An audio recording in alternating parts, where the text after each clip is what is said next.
Hello दोस्तों, good morning. कैसे हो आप सब? हमें उम्मीद है आप लोग बहुत अच्छे होंगे और आप लोगों की स्टडी बहुत बढ़िया से चल रही होगी। तो चलिए आज मैं आप लोगों के बीच घटना चक्र का ज्योग्राफी का क्लास लेकर आई हूँ। ये क्वेश्चन पेपर है और इसमें से बीपीएससी हो या कोई भी एग्ज़ाम हो, हमेशा इसमें से क्वेश्चन आते रहता है। ये बहुत इम्पोर्टेंट क्लास है, तो आप लोग मिस मत कीजिएगा, ज़रूर कीजिएगा और जहाँ तक हो सके दूसरों का हेल्प भी ज़रूर कीजिएगा, ठीक है। तो चलिए शुरू करते हैं बिना देरी के हुए। तो फर्स्ट क्वेश्चन है दोस्तों कि निम्नलिखित में से कौन सा सौर मंडल का भाग नहीं है? तो ये हो जाएगा निहारिका। निहारिका जो है वो सौर मंडल का भाग नहीं है। बाकी क्षुद्र ग्रह, ग्रह, धूमकेतु ये तीनों हैं। निहारिका जो है वो उसका भाग नहीं है। इसका आंसर दूसरा क्वेश्चन आ रहा है कि वैज्ञानिक जिन्होंने सर्वप्रथम खोज की कि पृथ्वी सूर्य के चारों ओर घूमती है या घूमती थी, तो किसने किया था? तो कोपरनिकस ने किया था। सी हो जाएगा, ठीक है। इसका आंसर सी। अब आ रहा है 3 नंबर क्वेश्चन। हमारी आकाशगंगा के केंद्र को परिक्रमा करने में सूर्य को कितना वर्ष लगता है? तो ये हो जाएगा आपका डी, 25 करोड़ वर्ष लगता है। इसका आंसर डी हो जाएगा। 4 नंबर क्वेश्चन है, हमारे अंतरिक्ष में कितने तारामंडल हैं? तो 88 है। इसका आंसर बी हो जाएगा। ये भी बहुत इम्पोर्टेंट क्वेश्चन है दोस्तों, इसको भी याद कर लीजिएगा, ठीक है। 5 नंबर क्वेश्चन आ रहा है, जिस तारामंडल के तारे ध्रुव तारे की ओर संकेत करते हैं वह है कौन सा है? तो सप्तऋषि है। जिस तारामंडल के तारे ध्रुव तारों की ओर संकेत करते हैं वो क्या है? सप्तऋषि है। इसका आंसर ए हो जाएगा। इसके बाद आ रहा है 6 नंबर क्वेश्चन, जिसका कोई उपग्रह नहीं हो क्या है? बुध है। बुध है जिसका कोई उपग्रह नहीं होता है, बाकी मंगल का, नेपच्यून का, प्लूटो का, तीनों का है, ठीक है। इसका आंसर बी हो जाएगा। अब आ रहा है 7 नंबर क्वेश्चन, सौरमंडल का सर्वाधिक गर्म ग्रह कौन सा है?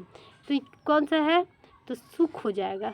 सौरमंडल का सबसे सर्वाधिक गर्म ग्रह शुक्र है। इसका आंसर बी हो जाएगा। क्वेश्चन कि इवनिंग स्टार किस ग्रह को कहा जाता है? तो शुक्र को कहा जाता है। इसका आंसर सी हो जाएगा, ठीक है। अब आ रहा है 9 नंबर क्वेश्चन कि पृथ्वी तक पहुंचने के लिए सूर्य से चला प्रकाश का समय कितना लेता है? लगभग 8 मिनट लगता है। पृथ्वी तक सूर्य का प्रकाश पहुंचने में 8 मिनट लगता है। इसका आंसर सी हो जाएगा। उसके बाद 10 नंबर क्वेश्चन है, पृथ्वी को सूर्य की परिक्रमा करने में लगता है लगभग कितना समय? तो 365.25 दिन लगता है। इसका आंसर बी हो जाएगा, ठीक है। इसका आ रहा है, पृथ्वी परिक्रमा करते हुए प्रति मिनट करीब करीब कितनी दूरी तय कर लेती है? तो इसका 1670 हो जाएगा। इसमें से कोई नहीं होगा, ठीक है। तो इसका आंसर 1670 किलोमीटर, ठीक है। पृथ्वी पर मरुभूमि होने की संभावना अधिक होती है, तो कितना होती है? इसका आ रहा है, तो इसका आंसर बी हो जाएगा। 23 अक्षांश के पास मरुभूमि होने की संभावना है, ठीक। अब आ रहा है क्वेश्चन, एक प्रभावी कोरियोलिस बल किस कारण से होता है? तो बी, पृथ्वी के घूर्णन के कारण होता है, ठीक है। सौरमंडल का सबसे बड़ा ग्रह है कौन सा है? तो बृहस्पति है। इसका आंसर सी हो जाएगा, ठीक है। उसके बाद आ रहा है 15 नंबर क्वेश्चन, निम्नलिखित में से किस ग्रह का घनत्व सबसे कम है? तो सबसे कम है, तो इसका आंसर डी हो जाएगा, शनि। शनि जो है उसका घनत्व सबसे कम है, ठीक है। शनि सूर्य के चारों ओर एक चक्कर लगाने में लेता है कितना समय? तो 29.5 वर्ष, ठीक है, 5 वर्ष, ठीक है। इसका आंसर सी हो जाएगा। शनि सूर्य के चारों ओर चक्कर लगाने में कितना समय लगता है? 29.5 वर्ष, ठीक है।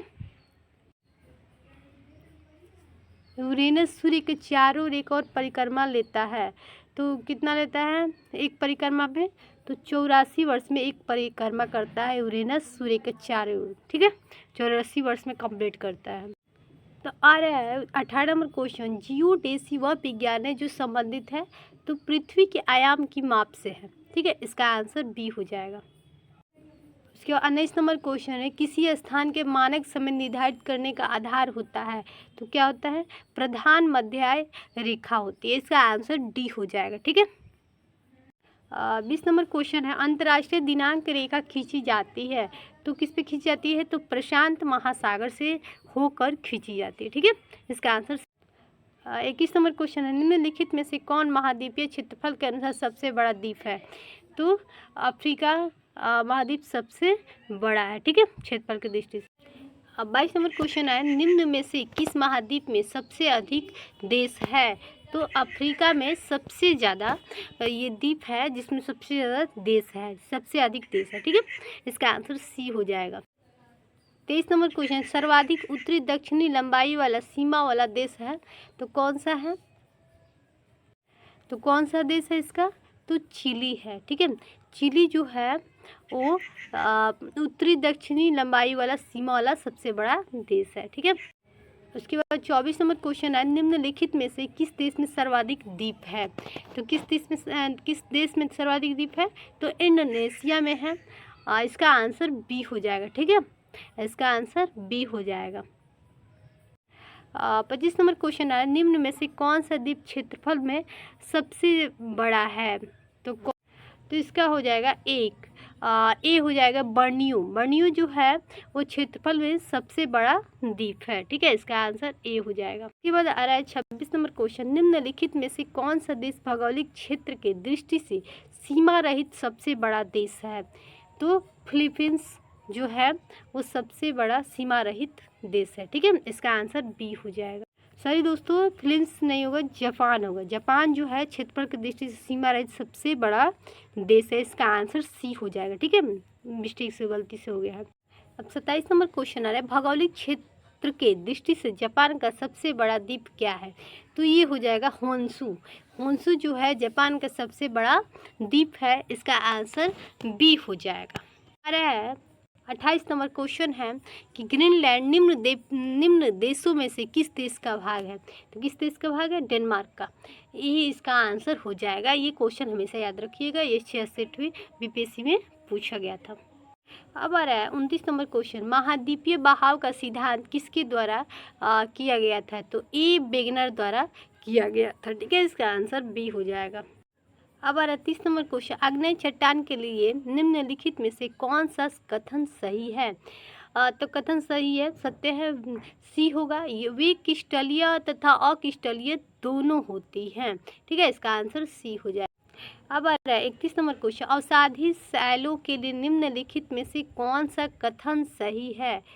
तो कौन सा कथन सही है? तो ये होगा, ये शैल स्तरों से निक्षेपित है। इसका आंसर सी हो जाए। अब आ रहा है 32 नंबर क्वेश्चन, निम्नलिखित में से कौन सा कथन एस्कर और ड्रमलैंड से संबंधित है? तो इसका क्या होगा इसका आंसर? तो ये भी होगा सही। एस्कर कूड बेहेड बजरी और रेत की लकीर है। ठीक है, उसके बाद ये हो जाएगा 2 नंबर, ड्रमलैंड ज़्यादा बेल्डर और मिट्टी के बने होते हैं। दोनों सही होगा। उसके बाद 4 नंबर में भी सही होगा, जबकि एस्कर ग्लेशियरों की धारा द्वारा निर्मित होते हैं। ड्रमलैंड ग्लेशियर की क्रिया से उत्पन्न होते हैं। इसका आंसर बी हो जाएगा। ठीक है, इसका आंसर बी हो। अब आ रहा है 33 नंबर क्वेश्चन, माउंट एटना है तो क्या है? तो ये है एक ज्वालामुखी। इसका आंसर सी हो जाएगा। ठीक है, 34 नंबर क्वेश्चन आ रहा है कि मौना लोआ उदाहरण है। मौना लोआ किसका उदाहरण है? तो सक्रिय ज्वालामुखी का उदाहरण है। ठीक है, इसका आंसर ए हो जाएगा। उसके बाद 35 नंबर क्वेश्चन है, वर्ष 2004 के हिंद महासागरीय भूकंप तथा उससे प्रमाणित सुनामी के संबंध में निम्नलिखित में से कौन सा कथन सही नहीं है? तो चलिए दोस्तों बताते हैं। तो इसका आंसर हो जाएगा, वर्तमान अनुमानों के अनुसार भूकंप जनित सुनामी ने समुद्र में डूब गए अनगिनत लाशों के अतिरिक्त 50 लाख से अधिक लोगों को मौत की घाट उतारा। इसका आंसर सी हो जाएगा। अब आ रहा है विश्व का सबसे ऊंची चोटी किस प्रकार के पर्वतों में पाई जाती है? किस प्रकार पर्वतों में पाई जाती है? तो नवीन मोड़दार पर्वतों में पाई जाती है। ठीक है, अब आ रहा है 37 नंबर क्वेश्चन, विश्व की सर्वाधिक लंबी पर्वत श्रृंखला कौन सी होती है? तो इसका आंसर बी हो जाएगा। एंडी जो है वो सबसे लंबी पर्वत श्रृंखला है। इसका आंसर बी होगा। ठीक, अब आ रहा है 38 नंबर क्वेश्चन, कोकोस प्लेट किस में पाई जाती है? तो इसका आंसर ए हो जाएगा, मध्य अमेरिका तथा प्रशांत प्लेट में पाई जाती है। ठीक है, 39 नंबर क्वेश्चन है, संयुक्त राज्य अमेरिका का रस्ट बाउल निम्नलिखित में से किस प्रदेश से संबंधित है? इसका आंसर ये बोल रहा है, तो इसमें से कौन सा आंसर हो जाएगा? ए भी हो जाएगा और डी भी हो जाएगा, तो इसका आंसर ई होगा। ठीक है दोस्तों, इसका आंसर ई होगा। अब 40 नंबर क्वेश्चन, किलिमंजारो है एक क्या है? तो आग्नेयगिरी है। क्या है? आग्नेयगिरी है। ठीक है, इसका आंसर ए हो जाएगा। अब आ रहा है गोबी का मरुस्थल क्या है? तो गोबी का मरुस्थल कहाँ पर होता है? तो चीन में होता है। इसका आंसर ए हो जाएगा। ठीक, जोहान्सबर्ग विख्यात है, तो किसके लिए विख्यात है? तो स्वर्ण खनन हेतु विख्यात है। इसका आंसर ए हो जाएगा। ठीक है, उसके बाद आ रहा है 43 नंबर क्वेश्चन, निम्न में से कौन सा स्थल रुद्र देश है? तो हंगरी जो है वो स्थल रुद्र देश है। इसका आंसर बी हो जाएगा। ठीक है, अब आ रहा है 44 नंबर क्वेश्चन, इसराइल का उभयनिष्ठ सीमा है, तो क्या है? लेबनान है, सीरिया है, जॉर्डन है और मिस्र के साथ है। इसका आंसर ए हो जाएगा। ठीक है, 45 नंबर क्वेश्चन आ रहा है कि संसार का छत किसे कहा जाता है? किसे कहते हैं? तो पामीर के पठार को संसार का छत कहते हैं। इसका आंसर। उसके बाद 46 नंबर क्वेश्चन आ रहा है, पूर्वी समुद्र की स्वामिनी का नाम क्या है? तो श्रीलंका है। इसका आंसर ए हो जाएगा। ठीक है, और 47 नंबर क्वेश्चन आ रहा है, पृथ्वी की सतह पर वह भाग जो पानी से ढका है लगभग कितना भाग? तो 2/3 जो है वो लगभग पानी से ढका हुआ है। ठीक है, इसका आंसर सी हो जाएगा। 48 नंबर क्वेश्चन आ रहा है, समुद्र तल पर पृथ्वी के केंद्र के सबसे निकट स्थान है, तो कौन सा है? तो उत्तरी ध्रुव है। इसका आंसर ए हो जाएगा। ठीक है,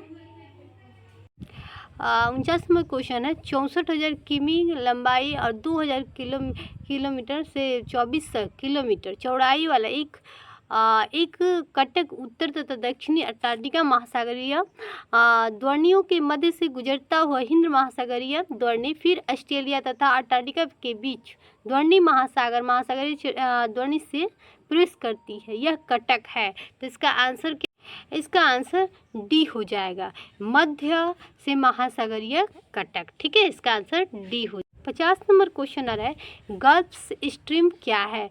तो यह एक महासागरीय धारा है। ठीक है, तो कैसा लगा दोस्तों यह हमारा घटना चक्र का ज्योग्राफी का क्लास? हमें उम्मीद है आप लोगों को बहुत अच्छा लगा होगा। ये है आपका घटना चक्र का प्रीवियस ईयर का क्वेश्चन, जो कि हर एग्जाम में एक ना एक क्वेश्चन जरूर पूछता है। आप देख सकते हैं कि बीपीएससी किसी 66वीं में, 65वीं में, 64वीं सब में, सारे में पूछा हुआ है ये क्वेश्चन। तो बहुत इंपॉर्टेंट क्वेश्चन है। आप 69वीं बीपीएससी के लिए तैयारी कर सकते हैं। एक ना एक कुछ क्वेश्चन तो ज़रूर आएगा। और अगर आप लोग को अच्छा लगे तो लाइक कीजिएगा, और हेल्पफुल मिले तो आप दूसरे तक भी शेयर कीजिएगा, ताकि उन लोग को भी हेल्प मिल सके। धन्यवाद दोस्तों, फिर मिलते हैं नेक्स्ट वीडियो में। तब तक के लिए बाय।